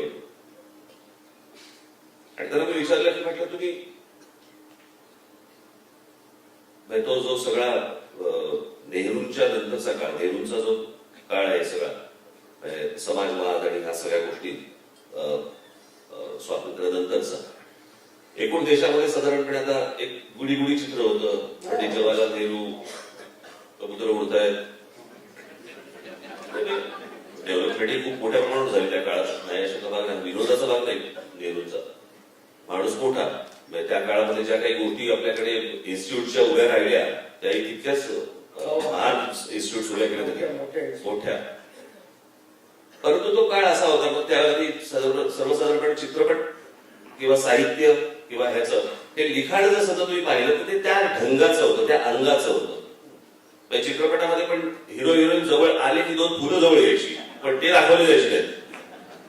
मग मागे फिरतायत, जितेंद्र इथून तिथे 3-3, 4-4 किलोमीटर धावतोय, राजेश खन्ना पळतोय वगैरे, अशा सगळा तो गुडी काळ होता.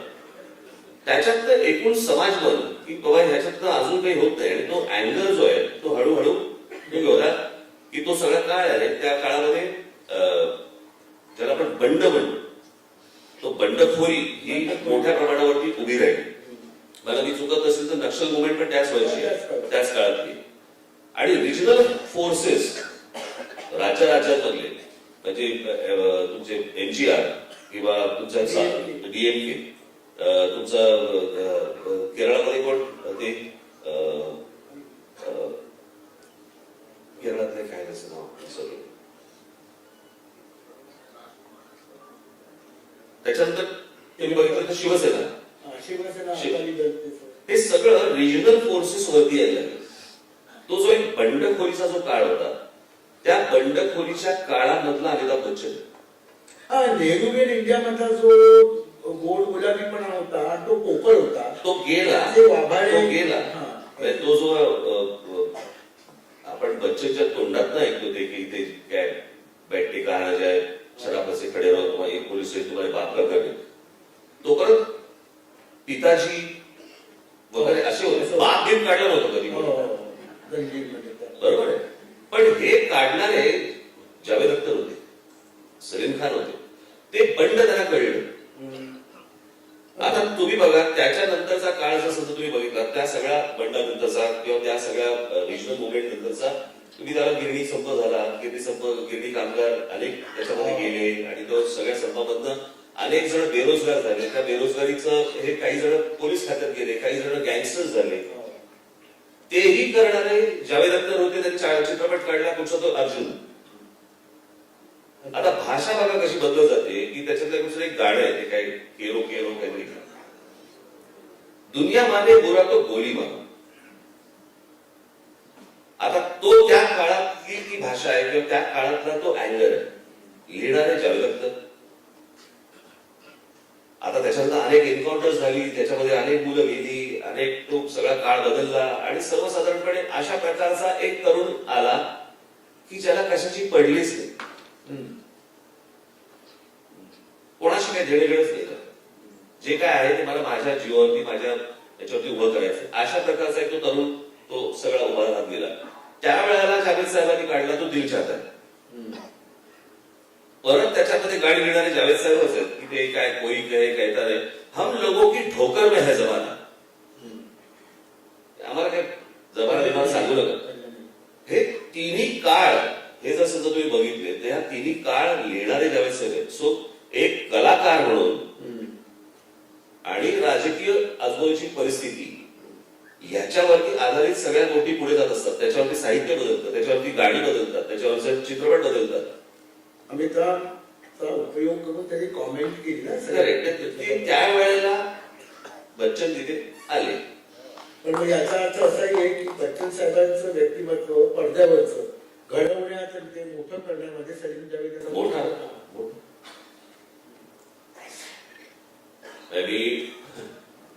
असं हल्ली बघायला पण मिळत नाही. माझ्या वडिलांबरोबर चाललो होतो, आपला माहीम कॉजवेवरनं पुढे बांद्राकडे जातो त्यावेळेला काही नव्हतं, म्हणजे त्यावेळेला समुद्राचं पाणी रस्त्यावरती यायचं तिथे. तेव्हा एक होर्डिंग लागलं होतं तिथे. असं होर्डिंग मी कधी बघितलं नाही. आणि त्या होर्डिंग वरती लिहिलं होतं सलीम जावेद त्रिशूल.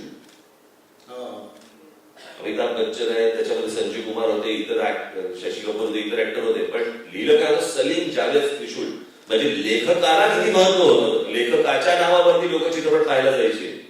आता काय दिसत असतं तसं. एक काळ तर नौशाद साहेब होर्डिंगवर असायचे, ओपी देखील असायचे. आमचं सलीम जावेद ताकद विलक्षण होती. तर दोघांमध्ये जास्त मला आवडीचं कोणी सलीम साहेब आणि दोघेही तसेच आहेत. म्हणजे कसं ब्लॅक ह्युमर ठासून भरलं त्याचं. जावेद अख्तर साहेबांचा ते नौशाद साहेब होते. नौशाद साहेब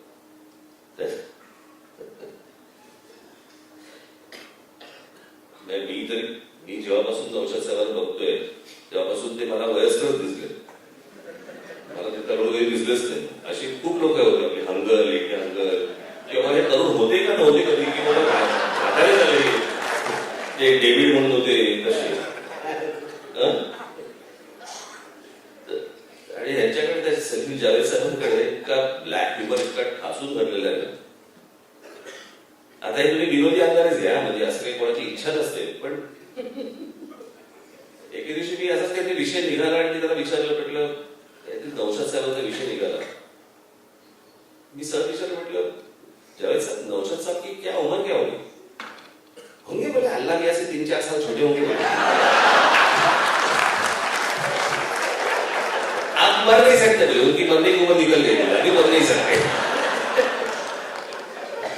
तर ब्लॅक ह्युमर इतका ठासून भरला त्यांच्यामध्ये.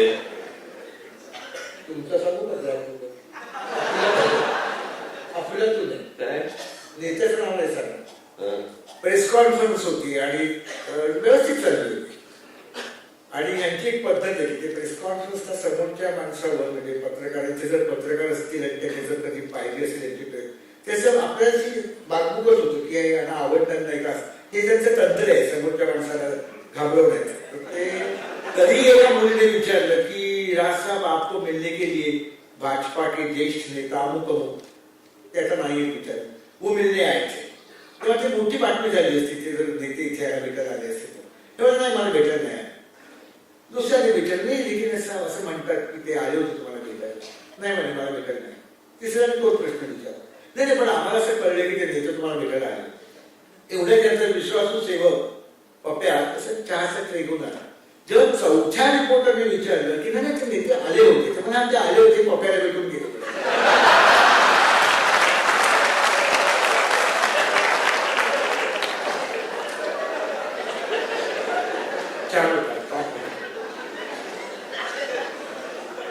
कोणीतरी पेपर काढला, कोणी काढला तरी मला आठवत नाही का, इतके पेपर निघतात. ते पेपर पडला होता. तर ते विचारलंच काय नवा पेपर आहे का, ते म्हणजे हो. काय नाव काय, त्या पेपरचं नाव फार बरं होतं, म्हणजे युवा. तर हे माझ्या पेपरचं नाव उवा आहे म्हणाले. काय होतं की काही वेळेला बडीलोपार्जित काही गोष्टी आणलेल्या असतात. हो बाबा, खूप कडक बोलले. मला एक सांगा की अमिताभ बरोबरच तुमच्यावर आरडी बर्मनचा खूप मोठा प्रिय आवडीचे संगीतकार, ते पुन्हा 70च्या दशकातले, ते पुन्हा त्यावेळेच्या एका तरी बंडखोरीच केली ना आरडी बर्मन साहेबांनी. तरी पुन्हा ज्या वेळा ज्या काळामध्ये नाही मी ज्या वयाचा आहे त्या काळामध्ये जिथे तुम्ही मोठे होत होतात त्या वयाचे जे संगीतकार होते त्यांचा प्रभाव तुमच्यावरती पडतोच ना.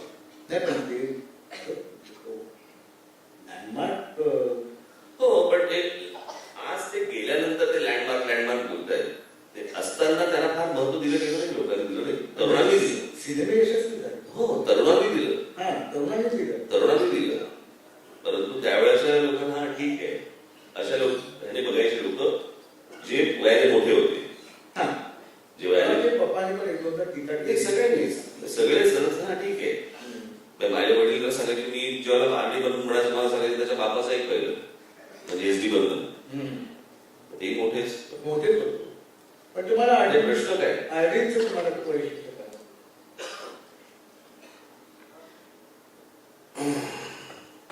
मला या संगीतकारांबद्दल कुतूहलच वाटत नाही. सगळ्या संगीतकारांबद्दल कुतूहल वाटतं मला. असा कुठचाही असा आर्ट फॉर्म आहे ना, याच्याबद्दल मला नेहमीच कुतूहल वाटतं की एक माणूस एक काव्य बघून त्याला संगीत देतो. ते संगीत त्याच आहे. आणि जो देश, ज्या देशामध्ये राज्यांमध्ये इतकी विविधता आहे, भाषेमध्ये आहे, सर्व गोष्टींमध्ये इतकी विविधता आहे, अशा संपूर्ण देशातल्या प्रत्येक नागरिकाची मनाची तार छेडायची ताकद त्या संगीतामध्ये निर्माण करायची ताकद त्याच्यात असते. ते केवढं विलक्षण आहे. याही माणसाला आवडते, त्याही माणसाला आवडते, त्याही माणसाला आवडतंय. आणि अशा प्रकारचं संगीत द्यायचं किंवा अशा प्रकारचा चित्रपट निर्माण करायचा, अशा प्रकारचं साहित्य लिहायचं. पूर्वीच्या काळामध्ये जे काही ज्याला आपण वक्ते होते, त्या वक्त्यांचं संपूर्ण भाषण जसं मी ऐकलं, कोणी असं घ्या किंवा ज्याची ऐकली अटलजी घ्या वगैरे, की त्याची भाषणं ऐकल्यानंतर युपीच्या माणसालाही तेच वाटतं, महाराष्ट्रातल्या माणसालाही तेच वाटतं, तामिळनाडूच्या माणसालाही तेच वाटतं. ही प्रत्येकाची तार छेडायची ताकद ही काही सोपी गोष्ट नाहीये. त्याच्यामुळे प्रत्येक संगीतकाराबद्दल मला विलक्षणच आदर आहे. कुठच्याही क्रिएटिव्ह, कुठचंही निर्माण करणारी जी गोष्ट असते ना, निर्माण जो करतो, नवीन काहीतरी निर्माण करतो आणि ते निर्माण केलेलं लोकांना आवडतं, हे सोपं नाही. आणि ते पूर्ण एका सूत्रात पूर्ण देश बांधला. हो, सोपं नाही. आणि कसं आहे, त्या संगीताला किंवा त्या कलेला कुठच्या बाउंड्रीज नसतात ना. आज ज्या वेळेला मी कधी कधी युट्यूब वरती बघतो की परदेशामधली लोक ज्या वेळेला कोणी कुठच्या परदेश, कोणी फॉरेनर, तिथे एक 8 जण बसले आणि एक ऑर्केस्ट्रा त्यांचा काहीतरी वाजवत आहेत लोक, आणि वाजवतात तर काय वाजवतात तर शोलेचं टायटल म्युझिक वाजवत आहेत. ही केवढी मोठी गोष्ट आहे. कुठे साता समुद्र पलीकडे पार घेतले. हे एका रूम मध्ये बसून तुम्ही विचार करायचा आणि ते तुम्ही जगभर जाणार, सोपी गोष्ट नाही. तुमच्या आणि आधी सरांच्या मला एक वेळ जवळ मी जवळपास 1.5 महिना त्यांच्या बरोबर बसायचो रोज. मी कॉन्सर्ट करणार होता आधी सरांचं. मी बाळासाहेबांच्या वाढदिवसासाठी करणार होतो. आणि मला नोव्हेंबर अर्धा, डिसेंबर अख्खा आम्ही रोज जवळपास फिल्म सेंटरला बसायचो. फिल्म सेंटरला बसायचो. सगळं झालं, आम्ही एक त्याचं काय रेकॉर्डिंग झालं की बाहेर यायचे. बाहेर आम्ही एका टेबलवरती आम्ही बसायचो. मग मी परत मला आतमध्ये घेऊन जायची. मग ते रेकॉर्डिंग चालायचं, परत बाहेर असं रोज आम्ही बसायचो.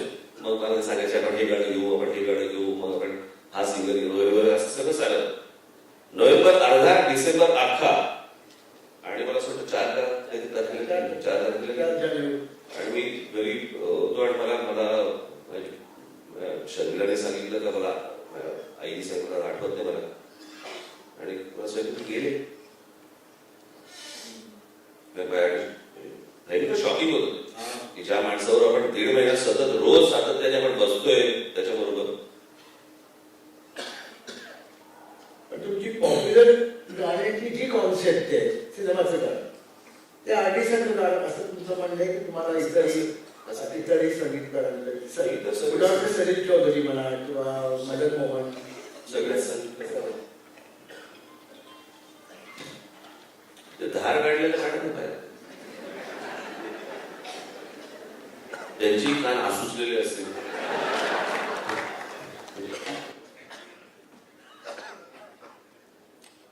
हा, धार काढणारी आहे माझ्याकडे. पण मला एक सांगा की महाराष्ट्राच्या सामाजिक, सांस्कृतिक आणि राजकीय असं परिणाम करणारे नेते कोण आहेत तुमच्या आवडीचे, किंवा तुम्हाला असं वाटतं की हे नेते की त्यांनी महाराष्ट्र मोठ्या प्रमाणात राजकीय, सामाजिक दृष्ट्या घडवला, त्यांच्या नेतृत्वाची छाप महाराष्ट्रावर असे तुमची? पहिलं नाव घ्यायचं तर लोकमान्य टिळक.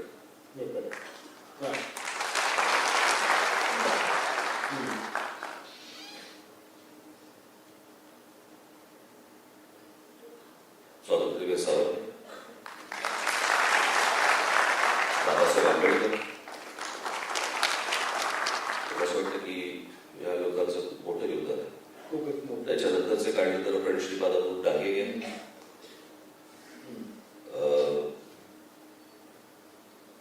आणि मला सुद्धा शेवटी बाळासाहेब 100-125 बाळ ते बाळ 100 वर्ष 125 वर्ष पूर्ण देशाचं नेतृत्व केल्यानंतर गेल्या 35-30 वर्षात महाराष्ट्राला खचले पण आले असं वाटत.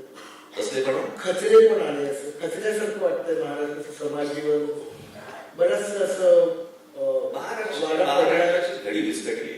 ती कशामुळे मी बोलून झाले परत परत तो शब्द वापरतो. बाहेरून आलेले लोढ्यांकडे महाराष्ट्राची घडी विस्कटली.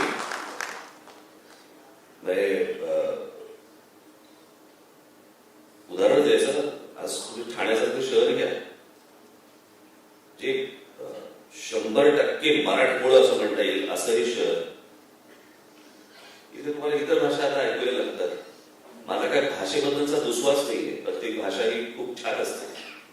परंतु ही गोष्ट करत असताना जेव्हा तुमच्या आजूबाजूचं गणित बदलायला लागतात ते गणित मला असं वाटतं महाराष्ट्राचं जितकं झपाट्याने बदललं तितकं इतर राज्यांचं नाही बदललं. कधी कधी वाटतं की महाराष्ट्राची प्रगतीच महाराष्ट्राच्या वरती संकट बनून आली की काय. मुंबई पुण्यासारखं ठाण्यासारख्या शहरांचा जो मोठ्या प्रमाणात विकास झालाय नाही, तुम्ही बाहेरच्या राज्यात गेल्यानंतर तुम्हाला महाराष्ट्रामधला संभाजीनगर किंवा कोल्हापूर पण तुम्हाला मोठं शहर वाटेल बाहेरचे राज्य पाहिल्यावरती. याचं श्रेय मी जास्ती करून राजकारणाला देणार नाही तर इथल्या समाज मनाला देखील.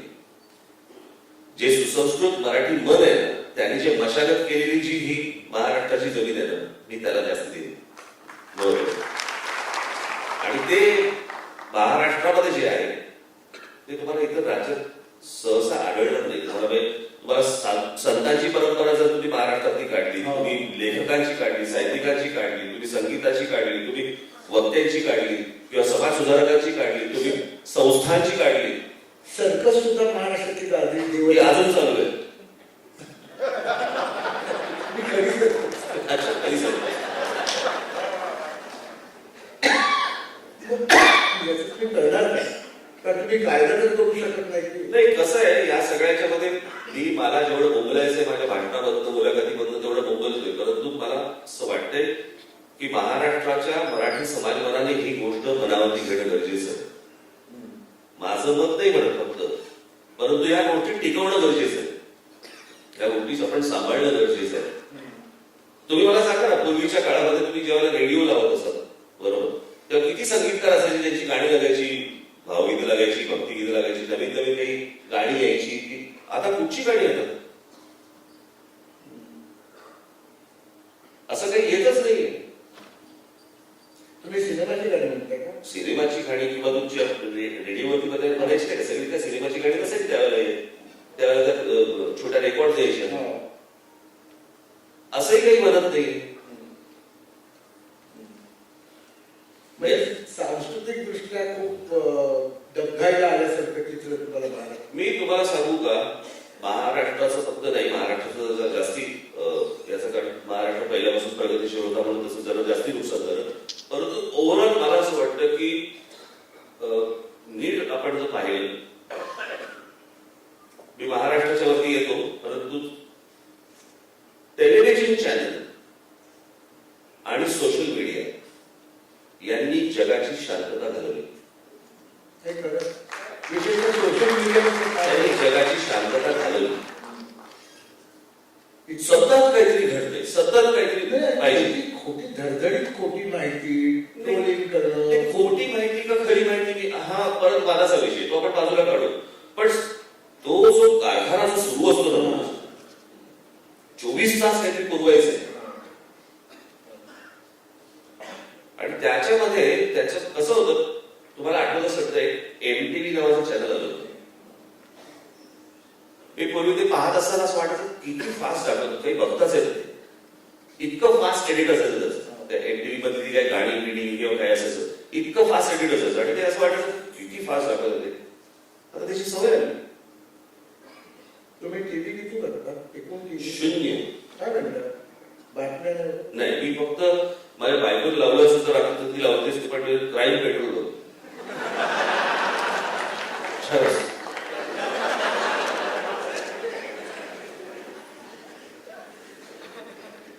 ती लावलं मला ते बघायला मिळतं. पण ते काय एकावर एक एपिसोड चालू असत. पण सोशल मीडियाचा युवकांवर सगळ्यांवर तुमच्या मनाची शांतता झाली. आता असेल तुम्ही बंदी आणू शकत नाही. बंदी आणू शकत नाही तुम्ही त्याच्यावर. नाही, बंदी नाही आणू शकत. काहीतरी त्याला पण येईल, त्याला उत्तर येईल. बेल बॉटम नंतर नॅरो बॉटम येईलच. तुम्ही वर्तमानपत्र नियमित वाचता? किती हो, वाजता? ती वाचतो. अगदी रोज सकाळी जाऊन. हो, कारण त्याला वाचताना शांतता असते. पेपरातल्या कोणत्या बातम्या सहसा वाचत नाही? उपयोगाच्या झाल्या. म्हणजे उदाहरण म्हणजे उदाहरणार्थ असं नाही, माझं लक्षच नाही जात. मी मथळा बघतो, मथळा बघून मथळ्यातच काही असलं तर खाली वाचायला गेलो. पण तुम्ही संपादकीय लेख वगैरे सगळे वाचता? हो, वर्तमान रविवारची वगैरे चांगले असतात. समजा तुमच्या पक्षाच्या चांगल्या कामाची नोंद घेतली नसेल तर तुम्हाला खंत वाटते? नाही, सवय झाली. मनसेपेक्षा राज ठाकरेंच्या प्रेसचं जास्त कुतूहल असं वाटतं? मला नाही प्रश्न. मनसे पक्षापेक्षा पक्षाच्या अध्यक्षांमध्ये प्रेसचं जास्त कुतूहल असतं, जास्त जिज्ञासा आहे त्यांच्याकडे, नेत्याकडे, तुमच्याकडे. असं माहित नाही मला.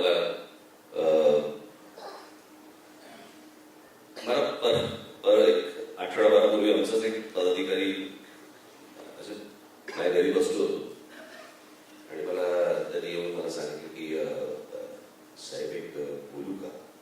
काय ऑर्डर म्हटली नाही. नक्की ना? म्हटलं नक्की ना. लहान तोंडी मोठ्या का झाली, पण जरा कमी खरं बोला ना. आता मला याचा अर्थच नाही कळला. मी जरा कमी खरं बोल म्हणजे राजकारणाला खरं फार चालत नाही. चालत नाही. मला दुसरं हे विचारायचं की गेली असं तुम्ही समजा की वसंतदादा पाटलांचं सरकार ते युतीचं होतं तेव्हापासून मग सेना बीजेपी युती, मग आता परत सेना बीजेपी, आता युतीच्या संस्कृतीमुळे महाराष्ट्राचं नुकसान झालं असं वाटतं तुम्हाला? पण कोणतंही पक्ष स्वबळावर जागा मिळवू शकत नाही, हे तितकंच खरं.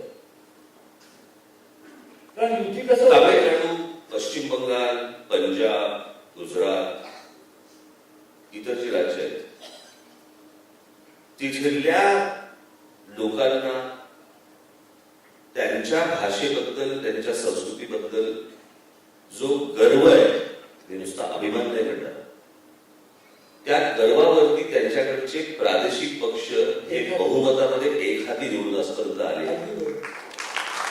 महाराष्ट्रामध्ये ते झालं नाही, पण महाराष्ट्रामध्ये ते जे मराठी बद्दलच जी गोष्ट आहे, मला काही लोक जेव्हा सांगतात ते मराठीचं तुमचं ते ठीक आहे, मुंबई ठाणा पुण्यामध्ये चालेल, महाराष्ट्रात काय? महाराष्ट्र मराठी नाही का? आणि एक स्वातंत्र्यवीर सावरकरांचं मी कोणीतरी मला सांगितलेलं वाक्य, मला पुस्तकात ते शोधायचंय वाक्य, आणि असेल तर चांगलं वाक्य आहे. आणि ते वाक्य असं होतं, म्हणजे मी कसं आहे की इथे मुंबई ठाणा पुणा वगैरे या सगळ्या भागामध्ये जो काही विस्तार झालेला आहे, आपण काय तो विस्तार होण्याची वाट बघायची का अजून महाराष्ट्रभर? तसं एक सावरकरांचं एक फार छान वाक्य मला कोणीतरी सांगितलेलं की आपल्या भारत मातेवरती प्रेम दाखवण्यासाठी प्रत्येक वेळेला आपला अपमानच झाला पाहिजे अशा काही भाव नाही, काही गरज नाहीये की आपला अपमान झाला तरच आपण भारत मातेवरती प्रेम दाखवतो. तो कोणतं मला असं वाटतं महात्मा गांधीचा टोमणा असावा कदाचित, इथे रेल्वे टाकून दिलं म्हणून ते भारतात आणले. पण आपण प्रत्येक वेळेला वाट बघायची का त्या गोष्टीची? महाराष्ट्रामधला पण जो इतर महाराष्ट्रातले जिल्हे आहेत यांना वाटतं की नाही इथे तर सगळं मराठी बोलतो, काय प्रॉब्लेम काय? प्रॉब्लेम तोच असतो. प्रॉब्लेम ज्या वेळेला शहरांचा विस्तार व्हायला लागतो त्यावेळेला त्याचा संपूर्ण परिणाम आज महाराष्ट्रातल्या जो ग्रामीण भाग आहे तिथून सगळे अनेक मुलं शेती सोडून शहरामध्ये येतात, शहरामध्ये बाकीचे लोक येतात, शहरांचा समाजाला करा आणि पुन्हा त्याचा जो होणारा परिणाम आहे तो ग्रामीण भागावरती होतो, कारण तुमचा राज्याचा बहुतेक पैसा हा ह्यांची सोय शहरामध्ये लावण्यासाठी शहरांवरती खर्च होतोय आणि तो शहरांवरती खर्च होत असल्यामुळे महाराष्ट्राच्या ग्रामीण भागामध्ये तितका पैसा जात नाही. ते एकाला एक गोष्टी सगळ्या लागू आहेत, पण ते जे भाषेबद्दलच जे आहे इतर राज्यांमध्ये स्वतःच्या भाषेबद्दल स्वतःच्या संस्कृतीबद्दल आणि महाराष्ट्रामध्ये तर एवढ्या गोष्टी आहेत की ज्याचा आपण तुम्ही अभिमान बाळगून ती गोष्ट जिवंत ठेवणं आपण गरजेचं आहे.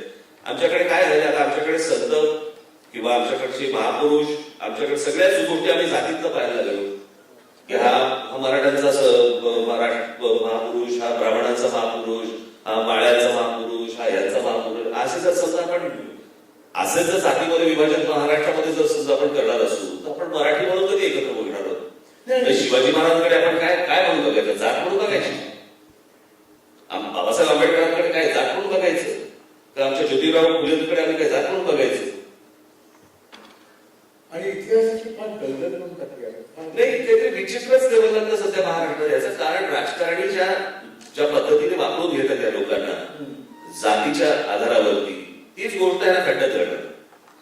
महाराष्ट्रामध्ये अत्यंत राजकारण मोठ्या प्रमाणात वाढीला आले. मी अनेकदा ह्या सगळ्या गोष्टींचे धोके माझ्या भाषणामध्ये सांगतोय. एक दिवशी आमचे अनिल शिदोरे एकदा उत्तर प्रदेशमध्ये गेले होते आता काही वर्षांपूर्वीच, आणि ते एका ढाब्यावरती बाहेर बसले त्यांनी कोणाला एकाला चहा सांगितला. जसा चहा सांगितला तसा त्या ढाब्याच्या काउंटरवरचा माणूस उठून आला आणि उठून आल्यावरती अनिल शिदोरेंना आणि त्यांचे एक मित्र होते त्याला विचारलं कौनसे जात से हो, त्यांना कळलं नाही. बोलले याने जात कौनसी आहे, मग त्यांनी जात सांगितली. अच्छा ठीक आहे, चाय दे. मी म्हटलं असा महाराष्ट्र करायचा आहे का आपल्याला आता, की आंबेडकरांचं पूजन हे फक्त दलितांनीच करायचं, सावरकर आणि टिळकांचं फक्त ब्राह्मणांनीच करायचं आणि ज्योतिराव फुलेंचं फक्त कोणी माळी समाजानेच करायचं आणि अजून कोणीतरी मराठ्यांनीच करायचं, असं जर विभाजन महाराष्ट्रामध्ये होणार असेल तर महाराष्ट्र कशाने मराठीसाठी एकत्र येतोय. आणि मग हे या सगळ्या युती आघाड्यांची सगळी सरकारने येतात आणि हे महाराष्ट्राचा परत अजूनच का करून टाकतात. म्हणजे मी मागे एकदा बोललो होतो त्या पुण्याला राम गणेश गडकरींचा पुतळा तोडून टाकला, काढून टाकला. मी म्हटलं ते तोडायला आले होते त्यांना माहिती होतं का ते कोणाला. मी म्हटलं कदाचित नितीन गडकरींचे वडील असं वाटलं असेल की नितीन गडकरींचे वडील याचा राग भाजपचा राग म्हणून काढायचा मोदीकडे काढला असेल, असं काही झालं असेल. राम गणेश गडकरींचा पुतळा आहे तो आचार्य आत्रेंनी बसवलेला आहे. नाही, प्रश्न परत मी तुम्हाला तेच सांगतो की कोणी कोणाबद्दल काय बोलायचं तर मराठा महापुरुषाबद्दल ब्राह्मणांना काय लिहायचं असेल ते फक्त हेच लिहितील, ह्याच्याबद्दल हेच लिहितील, त्याच्याबद्दल हा कसा. मी असा महाराष्ट्र बघितला नव्हता. हा गेल्या 10-12 वर्षात झाला. राजकीय पक्ष आपण चिखल चिवडतोय तेच म्हणतो मी दलदल इतिहासाची आपण चिवडत असतो मग. आणि हे काही लोकांना राजकारणामध्ये हवंय आणि समाज जर समजा त्यांना जर तेच देणार असेल, महाराष्ट्रातला माझा तरुण जर सुद्धा जातीच्या आधारावरती त्यांना जर या गोष्टी देणार असेल, धन्य तो महाराष्ट्र. तुम्ही येणाऱ्या काळात भाषा, मराठी भाषा आणि मराठी संस्कृती यांचं आग्रहाने प्रतिपादन करणार आणि त्यासाठी लढा काढू. मी करतोच आहे ते, मी काय सोडलेलं नाही ते, सोडणार पण नाही.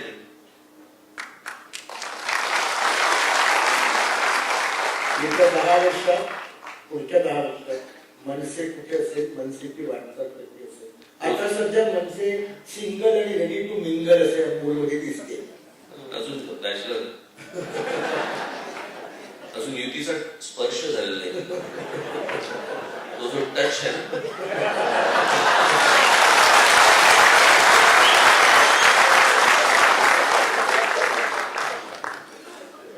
विचार आला तरी टच करून पाणी येते डोळ्यात.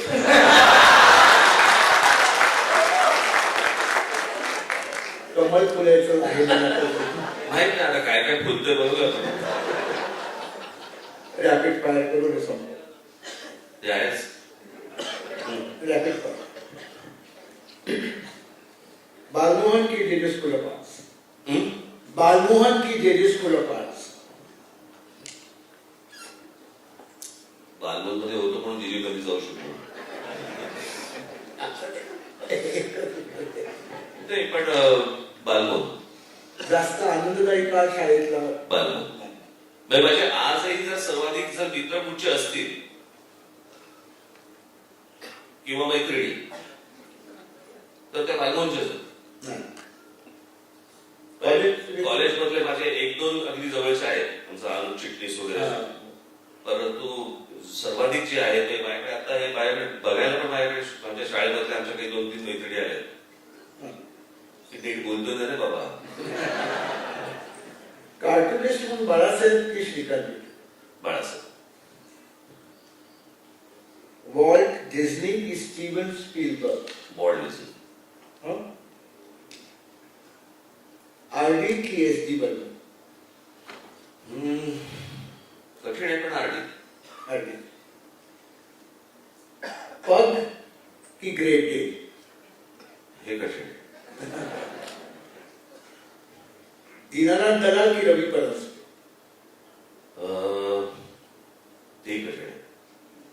याचं कारण शैलीच वेगळी आहे, स्टाईल वेगळी आहे आणि दलालांचं काम एक कमाल. ऋषिकेश मुखर्जी की राजकुमार हिरानी. ऋषिकेश मुखर्जी. ते होते म्हणून राजकुमार. नेटफ्लिक्स की अमेझॉन प्राइम. यूट्यूब.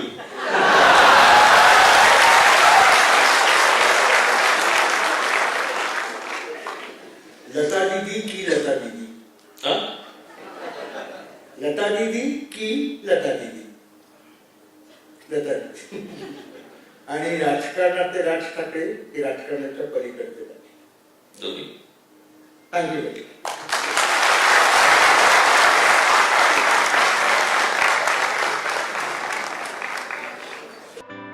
महाराष्ट्र टाइम्सचं यूट्यूब चॅनल सबस्क्राईब करा आणि लेटेस्ट अपडेटसाठी बेल आयकॉनवर क्लिक करा.